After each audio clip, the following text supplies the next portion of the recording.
नमस्कार। सबसे महत्वपूर्ण राशि मिथुन। मिथुन का स्वामी बुध, इसके लिए इतनी बड़ी अच्छी अपॉर्चुनिटी, सबसे ज्यादा खुशी विश्व के अंदर अगर इस समय होगी तो मिथुन राशि के लिए होगी, क्योंकि इनकी राशि पर एक इतना बड़ा समीकरण नवंबर मास में होगा कि ये अपने खुशी को दबा नहीं सकते, वो खुशी सामने आ जाएगी। खुशी जो है छिपती नहीं है, और जो खुशबू है वो भी नहीं छिपती।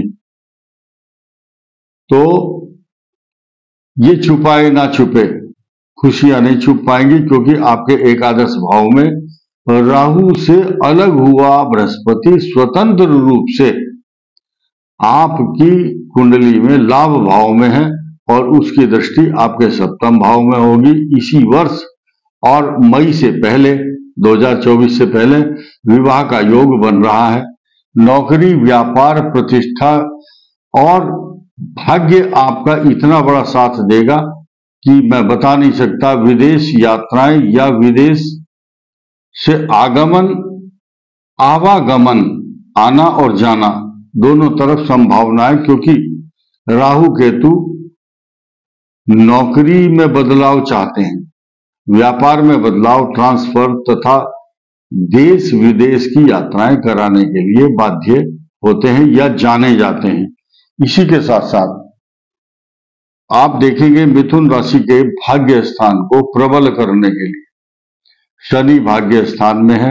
यह आपकी चिंताओं का निराकरण करेगा, लेकिन आपके संतान के लिए, आपके एग्जाम के लिए, जो स्टूडेंट पढ़ रहे हैं उनकी पढ़ाई के लिए, पढ़ाई में जो परफॉर्मेंस है, जो परफॉर्मेंस पहले थी उससे भी अच्छी होगी।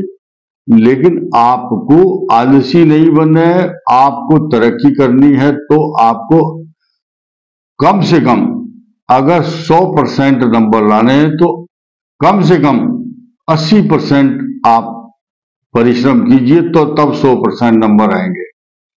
अगर नॉर्मल पास होना है तो आप मत पढ़ो, पास तो होंगे, लेकिन अपना सम्मान बचाने के लिए शनि की दृष्टि आपके संतान शत्रु स्थान पर है। शत्रुओं का स्थान शत्रुओं का की पराजय कराता है। संतान भाव पर मैंने अगर कुछ गलत बोला है तो उसको मैं करेक्ट कर लेता हूं। संतान भाव पर इस महीने 16 तारीख तक मंगल और सूर्य एजुकेशन हाउस में रहेंगे, मिथुन राशि के, मिथुन लग्न के भी। और आपका भाग्य इतना प्रबल होगा कि जैसे ऑटोमेटिक कुछ काम होते हैं, कुछ फीड कर देते हैं आप प्रोग्रामिंग, इसी प्रकार ग्रहों की जो प्रोग्रामिंग है वो हो चुकी है। ऑटोमेटिक ही आपके कार्य अग्रसर होंगे आगे। जैसे प्रिंटर होता है ना, प्रिंटर एक कागज को प्रिंट करने के बाद दूसरा ऑटोमेटिक उठा लेता है, फिर दूसरे को टाइप करने लगता है। आपके काम सब ऑटोमेटिक होंगे, स्वाभाविक प्रक्रिया के तहत होंगे, क्योंकि आपके लाभ भाव में बृहस्पति आपको समस्त संपदाएं, सोना, चांदी, वस्त्र, आभूषण, पैसा, इसके अलावा आपका व्यक्तित्व बहुत ऊंचा होगा, आत्मविश्वास बढ़ा हुआ होगा। लेकिन माता पिता, ठीक है, पितुर्नो सुखम कर्म गह यस्य राहु, पितुर्नो सुखम कर्म गह यस्य शनि। दसम भाव में मंगल, राहु और शनि होता है तो पिता को कष्ट देता है। इस वर्ष और अगले 18 महीने मिथुन राशि, मिथुन लग्न के जो पेरेंट्स हैं, माता पिता हैं, उनके लिए कहीं मकान बदलना, उनको शिफ्ट करना, कभी यात्राएं ज्यादा होना, ये लक्षण मिथुन राशि और मिथुन लग्न के हैं। मिथुन लगन वाले और मिथुन राशि वालों को गुस्सा ज्यादा आएगा। लीवर से संबंधित, पेट से संबंधित रोग, indigestion, ulcerative colitis, infection, UTI problem, इस टाइप की समस्याएं मिथुन राशि मिथुन लग्न को होगी, लेकिन उनको ज्यादा संभावना है जो 55 साल की उम्र से ज्यादा के लोग भाई और बहन हैं।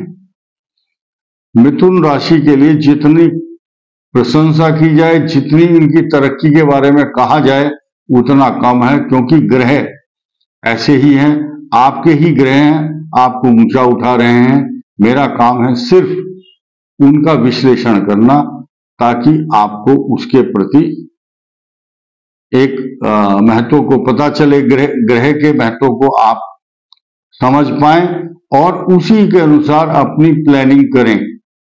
तो ओवरऑल अगले 18 महीने ये राहु आपके नौकरी, व्यापार, प्रतिष्ठा सब देगा, लेकिन स्थानांतरण अनस्टेबल करेगा, आपको एक जगह टिकने को मन नहीं करेगा।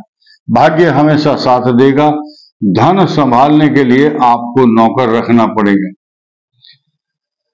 आपके क्लर्क, मैनेजर, चार्टेड अकाउंटेंट ये आपके लिए आपको मदद करने के लिए आवश्यकता पड़ेगी, क्योंकि आपके पैसे का ट्रांजैक्शन बहुत बड़े लेवल पर होगा। ये डिपेंड करता है उनके लिए जिनकी कुंडलियों में अच्छे ग्रहों की दशा चल रही है। जिनकी खराब महादशा चल रही है उनके ट्रांसफर ज्यादा होंगे। तो मिथुन राशि वालों के लिए भगवान गणेश की उपासना सबसे ज्यादा फलदायिनी होगी। ऐसा ग्रहों का वर्णन और विश्लेषण मैंने आपके समक्ष जो किया है, इसको आप गंभीरता से लेंगे। गणेश चतुर्थी को भगवान गणेश को 5 लड्डू दूब घास अर्पण करने चाहिए। ऐसा करने से आपके जीवन में निरंतर उन्नति, तरक्की होगी। आपको आत्मविश्वास ज्यादा बढ़ाना है तथा निर्णय लेने की क्षमता आपको अपने अंदर लानी है। फर्स्ट थॉट, जो विचार आपके मन में आता है उसको इम्प्लीमेंट करना आपकी सबसे बड़ी जिम्मेदारी है। अगर आप कंफ्यूज होंगे और निर्णय नहीं ले पा रहे हैं, बाद के ऊपर छोड़ते हैं, तो ये अगला आने वाला जो डिसीजन है वो अच्छा नहीं होगा। इस वीडियो में इतना ही। धन्यवाद।